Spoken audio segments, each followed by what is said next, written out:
This past year, I helped 24 clients completely eliminate stock market risk without sacrificing generational wealth. Here's how you can do it too. Well, to approach this very simply, only 3 things need to happen.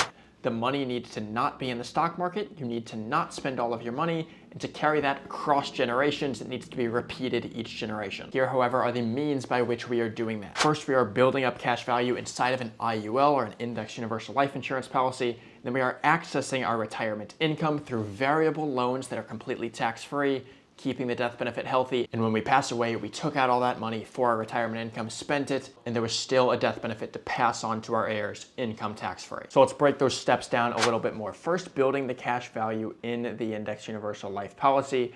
First, we are funding the policy with our money, getting credited interest. This is happening in a very similar way to how banks are able to credit you interest in a high yield savings. So for example, the reason banks are able to do that is because people put their money in banks. If a bank is able to credit you 4% interest, why do you think that is? That's because they're taking that money, they're going investing it somewhere else, loans, government bonds, cash value life insurance, earning a rate of return, let's say it's 5%, therefore they're able to credit you 4%, and that 1%, that's their profit, that's what they spend on their overhead, and then keep the rest. That's how the banking business works.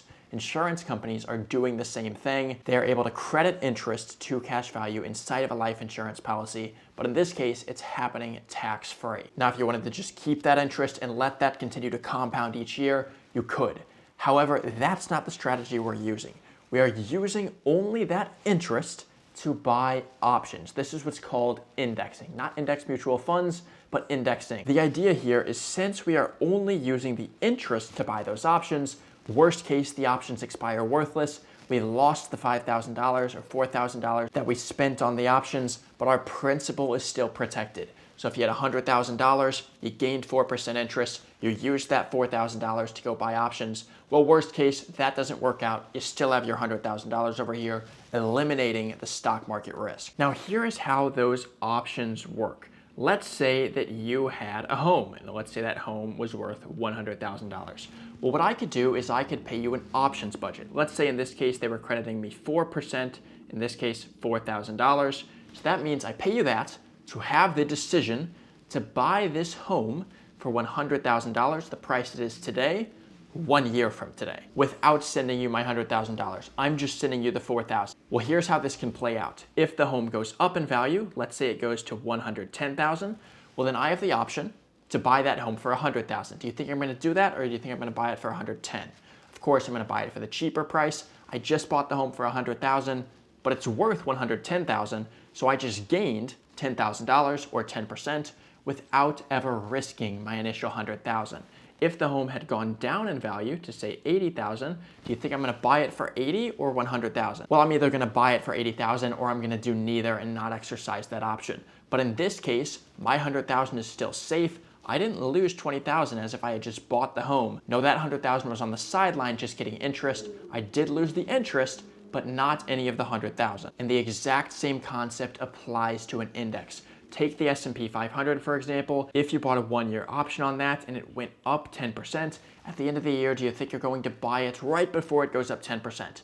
Of course you are. You just gained 10% without ever risking your principal. If the S&P 500, like 2008, goes down 40%, do you think you're going to buy it at the price right before it went down 40%? Of course not. You don't want to make that loss. In this case, everyone else who was in the S&P 500 lost 40%. You didn't lose a dime due to that. You still have your principal, and you still have the death benefit intact. And the most beautiful thing about this is you are able to repeat this each year. So when you make a gain, when that home is now worth $110,000, that's your new principal. So if the market goes down the next year, since you're going to rebuy another 1-year option, you don't lose not only the initial $100,000 that you would put in, but also that $10,000 gain that you made is completely locked in. As mentioned before, we're going to be able to access this money via policy loans, which according to the IRS are income tax free. That means you're not paying any taxes on the gains, you're not paying any taxes when you access this money, and when you pass away, income tax free. So we're going to do this using variable loans, however. There is also fixed loans or zero wash loans. This is where you are loaning the money out, say at 2%, but the insurance company is crediting you an equal and opposite rate of return. So you're loaning it to, but they're also crediting you to. It's like a zero wash, it's tax free. However, We are going to use variable loans for this strategy because it's going to allow us to create what is called an arbitrage.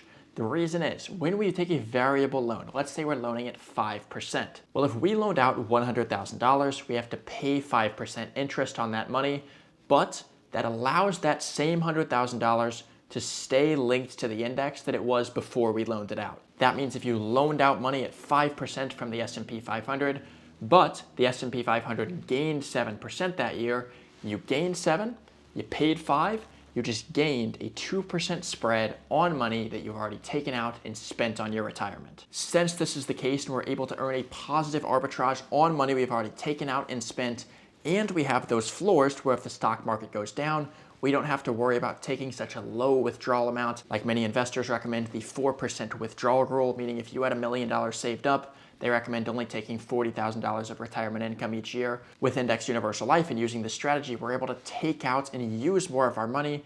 Why? Because we're not worried about down years and we have the opportunity to earn an arbitrage on the money we've taken out. So we can take anywhere from 6 to 8% of this money out per year, depending on when you start taking the money. Now, even though you could take as high as 8, the idea with this strategy to make sure you keep the death benefit healthy, to keep generational wealth intact, is you take a more conservative number. So if you can take as high as 8, maybe you're only taking 6.5%. You're still getting that completely tax-free, and this way you keep the death benefit healthy. When you pass away, what happens? The death benefit passes on completely income tax-free. Then all you're going to do, say you were taking 6.5% out each year, is you're going to review that each year, see how that's going. Has the S&P or whatever index you're attached to continued to perform well? Are you earning good positive arbitrage? Do you want to increase it from 6.5 to 7?